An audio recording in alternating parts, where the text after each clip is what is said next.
Welcome to the Put on Waivers Media Group, home of the Put on Raiders podcast and the Student Body Right podcast.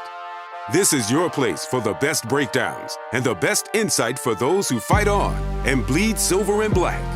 Now, here are your hosts, Dwayne Douglas and Ryan Holmes.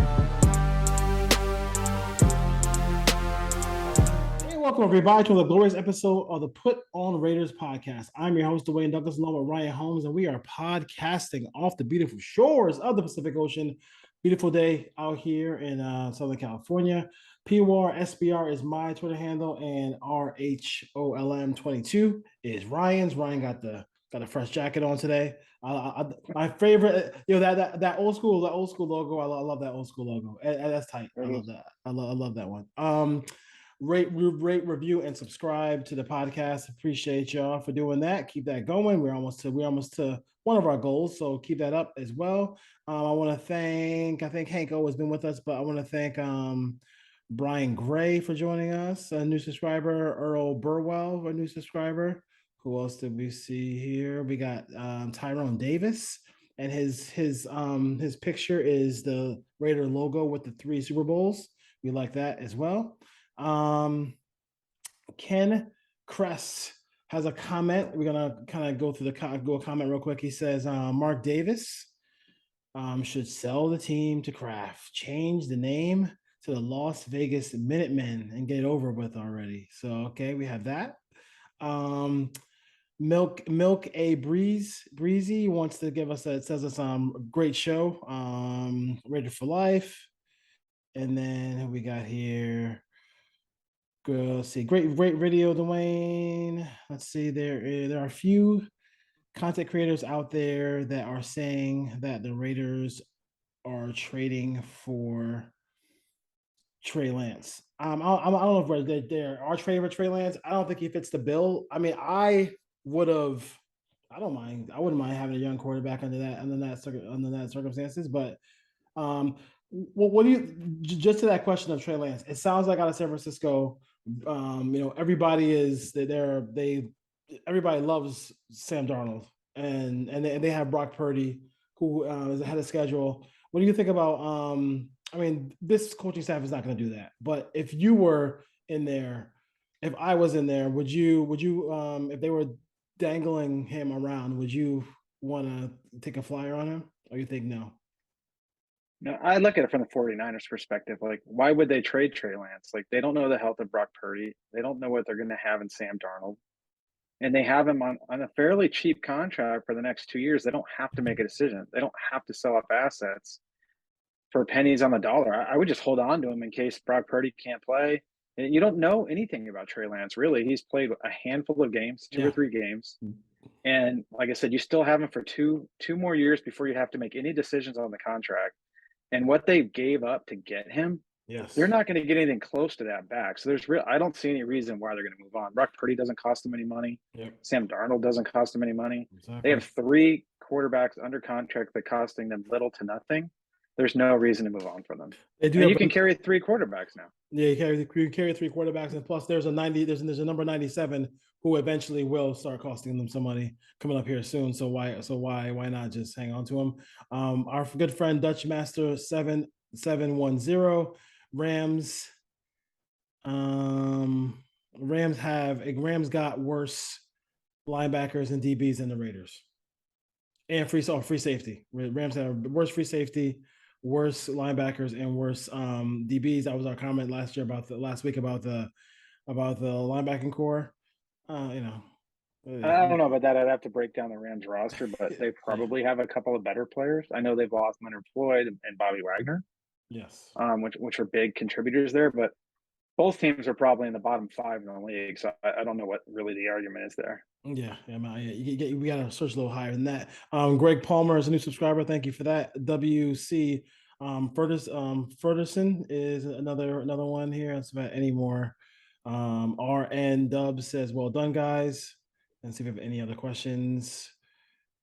K808, I guess the 808 is in Hawaii, so thank you for that. And then let me see what else was there. I think that's in Bradley Hunt is another new subscriber. So thank you for rate, review, and subscribing to the podcast. So some news out here for the Raiders. Any concern? I got some notes real quick. Any concern about the weight of Chandler Jones? I think everybody's like freaking out that he looks like, I heard people call him Slender Man, all this stuff like that. I mean, I think that, Slender Man. Look, I don't. I think when we see people on TV, they look a little smaller than they really are. But what are your thoughts about his weight loss there? Yeah, he's an older guy hanging on. He needs to be smaller and quicker, and he didn't have any burst last year off the snap. So he's going to play a reduced role on this team this year. Obviously, with the addition of assuming Tyree Wilson is healthy, he's going to get some of those snaps. So they need Chandler Jones to get after the passer on third down, and if he needs to be lighter to do that, then that's fine. I don't have any issues with him losing weight, and that typically happens with pass rushers as they age. Yeah. When they get into their early to mid 30s, they all typically try to get in the best shape of their life, lose some weight, try to regain a step, and then just add quickness to their game. And they need him to rush the passer. They don't need him to set the edge. No question about that. Did you, before I go to the green dot that is Divine Deablo, did you want to add anything to the Jimmy G thing last week? Because we had some stuff, and then we had more stuff this week where they where no anxiety, all the stuff like that, all the comments from the head coach. No, I think we covered it last week, and that we didn't think there was any need for concern at this point. Obviously, the agent signed off the contract. Jimmy G signed off on the contract. They know what's at stake. And it sounds like Ian Rappaport came out this week and said that everyone expects Jimmy G to be ready to go for training camp. And until we get into early August, it doesn't really matter. If he's not ready to go in early August, that's when it's time to panic. Yeah, no question about it. Yeah, I totally agree with that one. Let's go to Divine Deablo, and wearing I guess he's going to be the green dot linebacker here for the Raiders. I just, he does have a background as a safety. I'm not sure if he's a guy who I think he just struggles in coverage. I think that's the biggest issue that we have with him, and it's a passing game. It seems like he'd be better suited for a more older school site, but maybe he has improved those skills. But I don't know if I would trust him out in space. Because teams are gonna maybe try to run the ball on first down, especially if you see they see Tillery and Blau Nichols.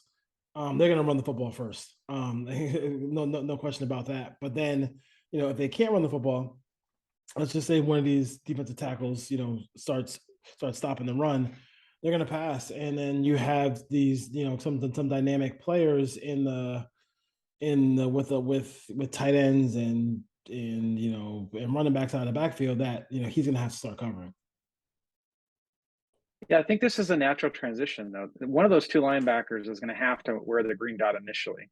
Yep. And if you think about it, Robert Spillane's new to the defense, and he's not very good in pass coverage either. He's probably your old school run stuffer, so I don't expect him to be playing in the nickel packages, whereas Deablo probably will. Now, bulking up is going to help him versus the run. It's not going to really help him versus the pass where he struggled. Now, he struggled in zone coverage a lot last year, early in the season before he got injured.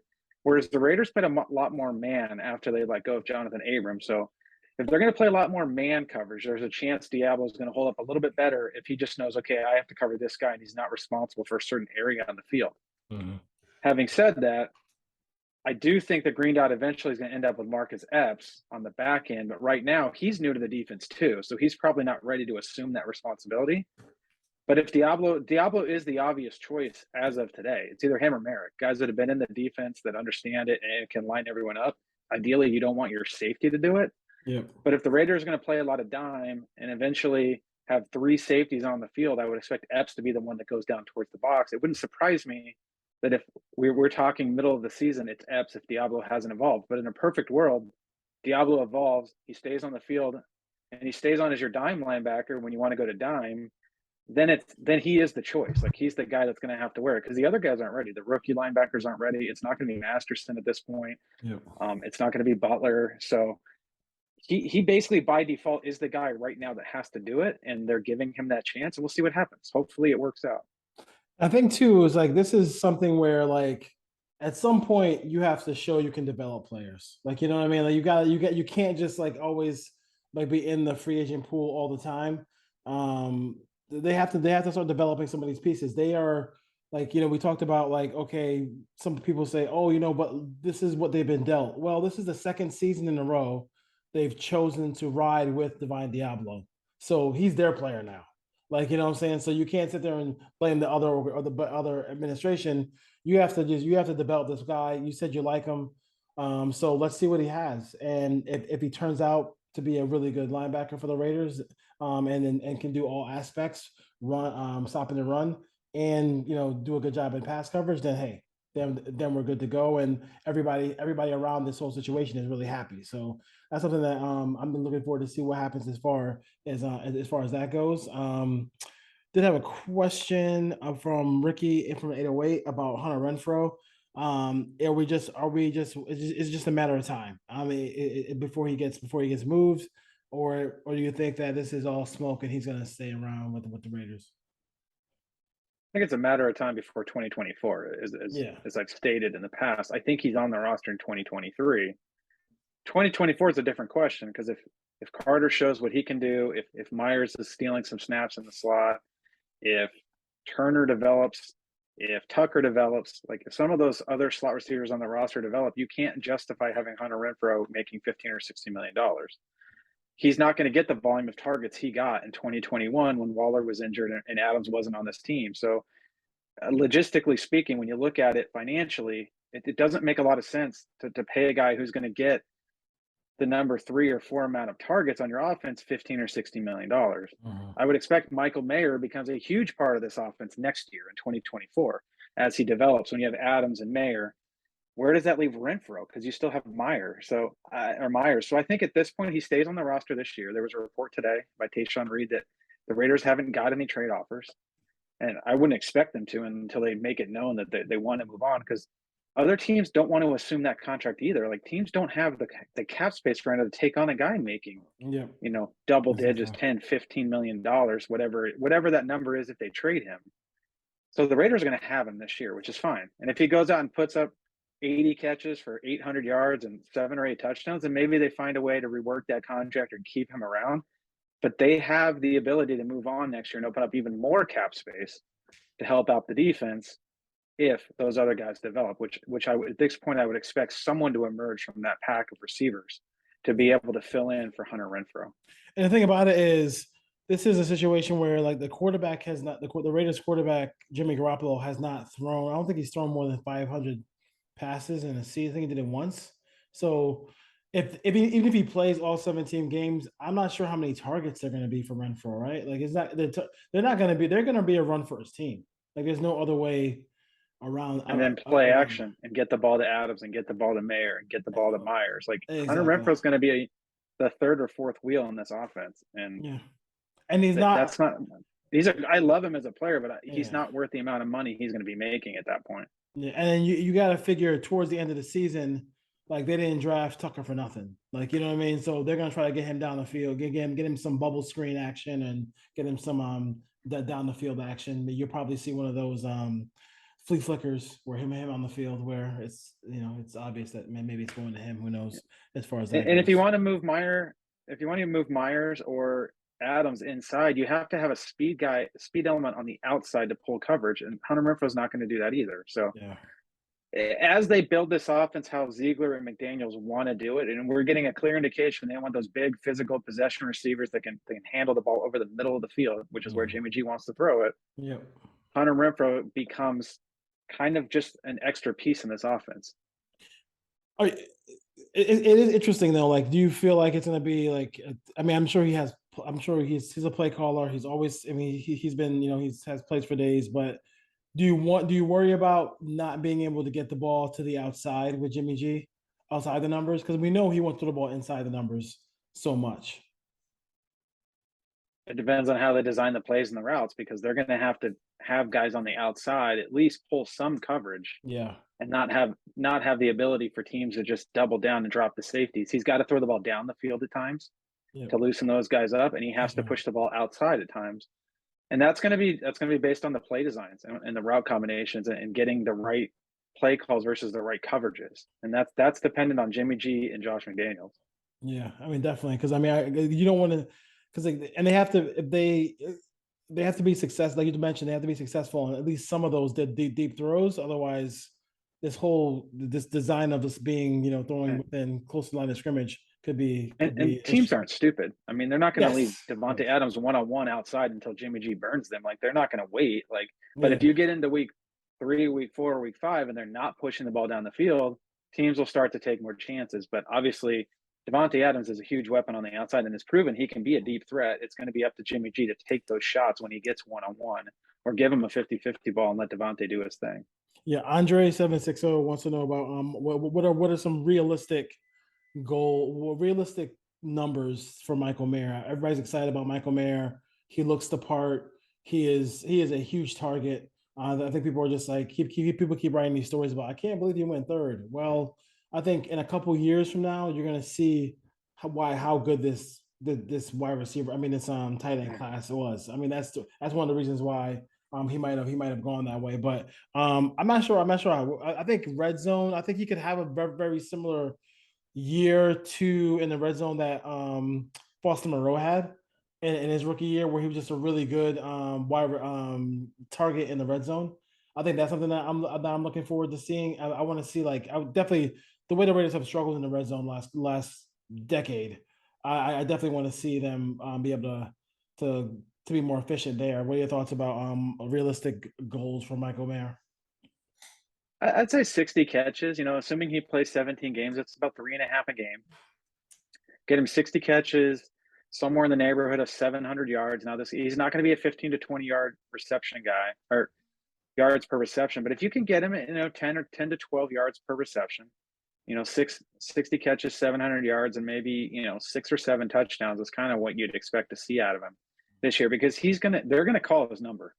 Yes, they will. I'm assuming he's going to beat out, obviously, OJ Howard. OJ Howard can be the blocking tight end when they want to send Mayer out, and then when Mayer wants to stay in and block, then you have Austin Hooper. So they have options, but Jimmy G loves throwing the ball to the tight end. So he's going to realize quickly how good Michael Mayer is, and he's going to get him the ball when the coverage dictates that. Obviously, you want to push the ball to Adams whenever you can, but number 2 is going to be Michael Mayer probably, as far as targets over the middle. And then in Myers is being slept on a little bit. I think he's going to have a good year. He knows the offense. He's a big possession receiver, and he's going to put up similar numbers. So if you can get Devontae 90 to 100 catches and get Myers around 70 and Mayer around 60, I think that's kind of what the distribution should look like. Yeah, and that doesn't leave a lot for Hunter Renfrow. That's why I was saying, and exactly when you look at, and he's like, and that's why I think when you look at, he might be in the 50 catch range. Like, he might come in fourth out of that. But now you're asking Jimmy G to complete a lot of passes. That's 130, and then you add another, $100 on there, so maybe 225, 230 to those 4 guys. I could see that, and then he's gonna throw the ball to the backs too. Yeah, for a guy who, I mean, because how many catches did Josh Jacobs have last year? Like he 60, was, I think he was somewhere around 60. 60, yeah, 60, 70 catches maybe. So, like, I mean, that's something you gotta look at as well. So it should be interesting. It should be, I mean, because they don't, I'm not sure how much they're gonna throw the football to all the different targets here. So I did see something. They might have to, with the way the defense might play. So that's true. Listen, I heard other things about his defenses. It's year 2, yada yada. So we'll see what happens there. I did want to show something here.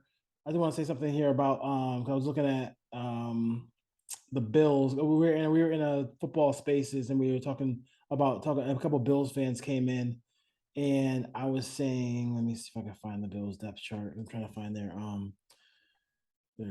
depth chart for running back, because I had a question about the running back situation with the Raiders. So their running backs room, and I thought Singletary, right? No, I think this was a really, I just surprisingly went to their depth chart and just saw I don't think Singletary's there anymore. Because, like, I look at the depth chart, they got James Cook, who's the young buck. You have that guy in there. Damian Harris from New England Patriots. Latavius Murray. And Naheem Hines. and then Jordan. They all Milton. do a little bit of something different. That's what I was kind of saying, and I specialists. was like, this was a really, and I was just taken back by it because I was saying to myself, God damn, this is a really good running back room that even if you sustain injuries to the first two guys on the, like, I think right now they have Cook and Harris. Did this website or our lads have have Cook and Harris as their number one, number two on the depth chart, but Latavius has played a lot of games. Naheem Hines is great out of the backfield, fantastic out of the backfield, catching passes on dump down. So I'm just saying, I mean, I think that's really like, and then you look at that and you take that, for instance, and you go back to look at the Raiders situation at running back where, you know, Josh Jacobs is holding out, or not holding out, but like he's on a franchise tag waiting for a new contract. And then you go back and look at that, and it's Amir Abdullah, who's solid. He's solid, can do some things. But then Brandon Bolden, then you got Zamir White, and looking at Britton Brown. So I mean, it's really you got to get Josh Jacobs signed at some point before the season starts. I think that will happen. But you know, if he went down for any significant number of snaps or number of games, that's going to be a tough situation when you look at the Raiders' running back room. It's tough to say because we don't know anything about White or Brown because they didn't play last year. So and that's what scares me. Assuming White can at least hold down the 4, and then you can use Abdullah on third downs, I don't think it's a huge drop off as far as production. Now, you're not going to get the broken tackles. You're not going to get, the guy making shifty moves in the hole and making guys miss, kind of like Jacobs does. But what about the pass? You might get 3 or 4 yards a catch. The pass pro. I mean, you're not really using Jacobs for that now, anyways. That's more Abdullah was at the third down back, so I would be more concerned if Abdullah went down as far as third down pass blocking. Yeah, so we'll see what happens there. Year 2 now with this O line. I'm hearing a lot of chatter with the Raiders as far as like this year 2, like I mean Illuminor at right tackle comes back. We'll see what happens at guard here with Alex Bars, Andre James, Dylan Parham, and then obviously Colton Miller. Was it a mistake for them not to go out and kind of try to upgrade this in free agency or the draft with a not with guys who are undrafted free agents? But I mean, they have some depth here, so like we'll see if that if Dalton Wagner or Thayer Munford or some of these guys can kind of step in. I know Curtis McClendon.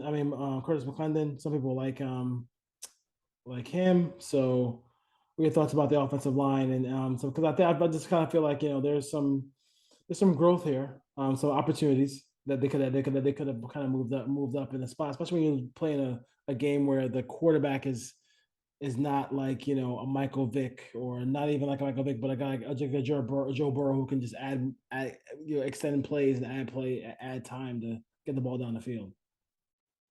It's an issue. They should have addressed it, especially the interior 3. Now, obviously, they're expecting Parham. Physically, they talked about him gaining strength, so we'll see what he looks like in pass pro. He was not very good last year in pass pro, despite everyone thinking that he played well. The issue is going to be you have to block Chris Jones in that division, and they don't have anyone on this roster that has any chance to block Chris Jones on the interior. And they talked a lot during minicamp here about how there's growth and continuity. Well, if the players aren't talented, it doesn't really matter. It doesn't matter in the system. Like if they run out the same line, and I did look at the minicamp photos of the offensive line, and I saw Mr. Bars lining up at right guard inside Illuminor next to James. That's a real issue.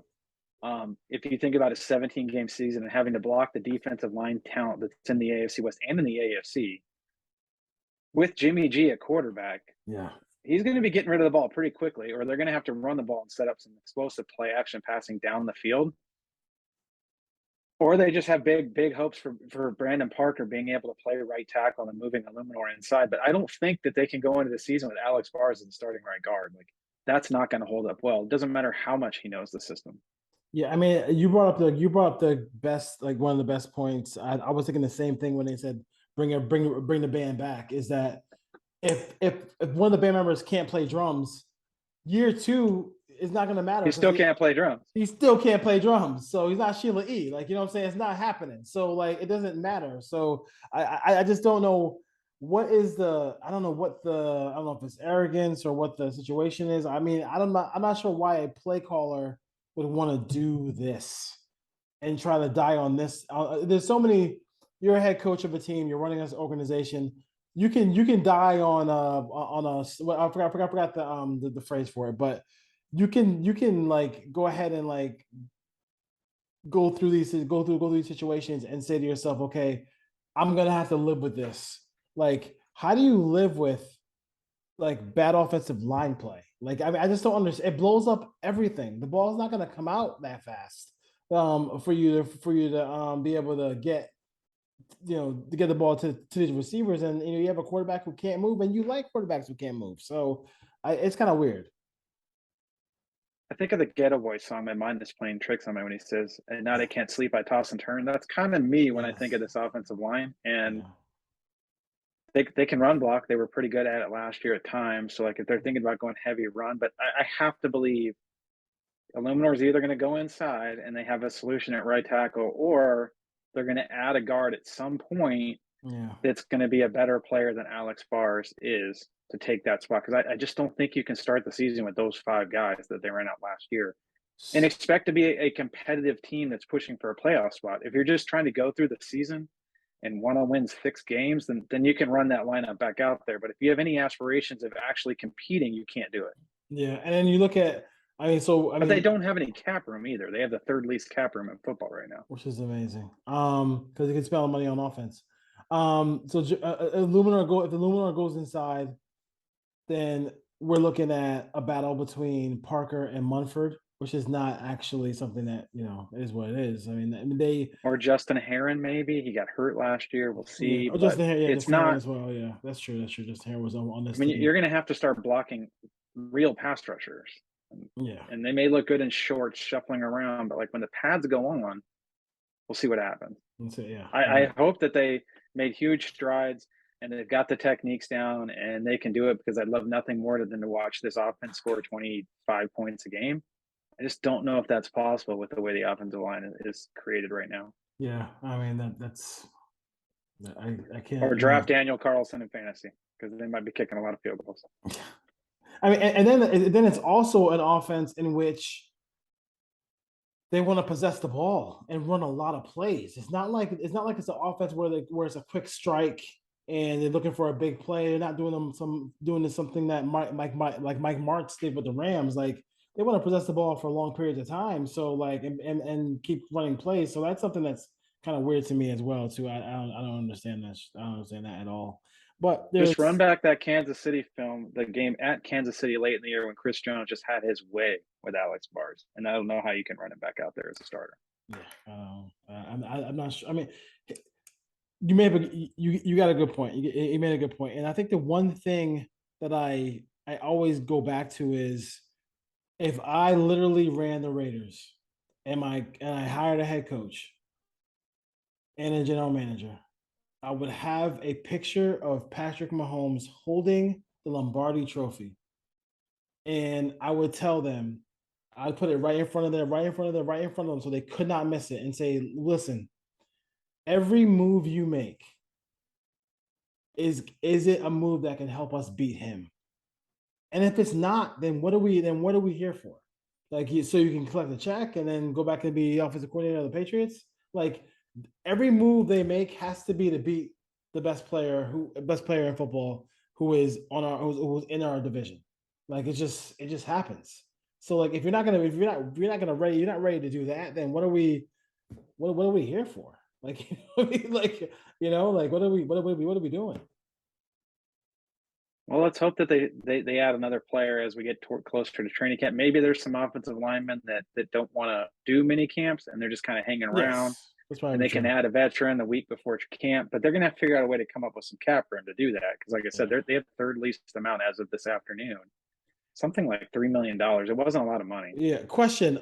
Does the situation change for Jacobs after July 1st? I think it's July 15th. He can no longer sign a long-term deal. They have to sign him by July 15th, or he has to play on the franchise tag, the 1 year deal. Okay, 1 year deal. Okay, that's just. And if I'm Jacobs, I'm gonna wait. And if you don't give me what I want, then they're not gonna franchise him twice. So he may be playing out again on a contract here. Hopefully they come together and they can figure out a 3 or 4 year deal. But look what happened with the Vikings. They paid Dalvin Cook and they just released him today because he was making 11 or 12 million dollars. That cap hit was pretty high. It might have been somewhere between like 12 and 14. Cool. So we're going to it's the off season, folks. So we are going to do kind of break away from the Raiders just a little bit, and then we're going to go into something that is totally off the beaten path, but I think you'll enjoy it. So so Ryan and I are both we have a lot of things in common, a lot of things that are not in common, but one thing we do have in common is that we do like our favorite singer is Mariah Carey. So what we're gonna do real quick is a breakdown, kind of like our top 5 Mariah Carey songs. So we can start at number 5 if you want to. We'll kind of do what we do, and we do this in the summertime sometimes. So bear with us if you're not a Mariah Carey fan. I'm sorry for you. She's incredible. So especially with the non Nick Cannon Mariah Carey. So my number 5 song from Mariah Carey is It's Like That. I do like that. I love that song a lot. I am more Mariah Carey Jermaine Dupri than I am Mariah Carey P. Diddy. I'm not good. I'm not great on that part. So what's your number 5 Mariah Carey song? Yeah, you guys can blame me because I was on a 5-hour flight the other day watching a concert of Mariah Carey in Tokyo in the mid 90s, and it kind of hit me because we do top 5 lists. Like, let's do our top 5 Mariah Carey songs. This is interesting. Our lists are going to look nothing alike, I think, based on her catalog and the number of songs and the number of hits. So, and my number 5 song is My All off the Butterfly album in 1997. Number 1 song, I just like it. I like the video. I just like kind of the different ranges she can get to in her voice. And I'm more old school Mariah, the old school before she kind of turned a little hip hop. But I do have a couple of the hip hop songs on the list of top 5. But that would be my number 5 song. And I had 9, and it was really hard to get to 5. So I apologize to the people that like the 4 that didn't make my list. Okay, that's good. So we got number 5 is I have Honey is number 4. Listen, great song, love it. I mean, I love all these songs. I'm smiling because they bring back memories of my life. So I do like Honey. So what is your number 4 Mariah Carey song? I'll go to the Music Box album, 1993. I'm going to go with Hero. Okay. Again, the power vocals. I'm always drawn to that. I was in high school at that point, a big Mariah Carey fan. So I'm going to go Hero. There's a chance that we might have our top 5 might not have the same songs on it. I would assume. I don't have Hero. I don't have Hero. Based on my next 3, I would assume you have at least one of these on there. But I'm really curious to what the rest of your top 5 looks like. So according to our IAA, she is the highest certified female artist and 10th overall in record sales. So she sold over 74 million albums in the US. So just so we know. And I probably own 10 of them. They probably know exactly. So we got for me, you got It's Like That. We got Honey, and then Dream Lover, man. That's my genre right there. Dream Lover is that's one of my. Now you're going old school. Now you're back in my day. Yeah, so I the songs, that certain songs of Mariah Carey makes me smile, and like Dream Lover is really good. That's one of my joints right there. So, it's funny because like I have like 6 songs in front of me, and like one has to go, but Dream Lover is not one of them. That did not make my top 9, by the way, but it is a good song. Okay. Number 3, I'm going to go One Sweet Day off the Daydream album, 1995, Boyz II Men. Another favorite of mine, get them both together. It was on Mariah's album, so I am going to count it as a Mariah Carey song. There you go.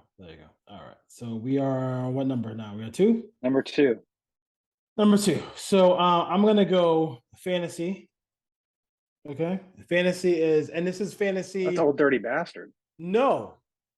It's Fantasy without Old Dirty Bastard. Oh, there you go. Because the song Fantasy is incredible, and the one with Old Dirty Bastard is incredible. But it just the last part of the song where P. Diddy comes in and says, whatever, and I'm gonna wait, what are you gonna do when you get out of jail? I'm gonna make a remix. I just cannot get by that. He ruins the song. He ruins the song completely with that line.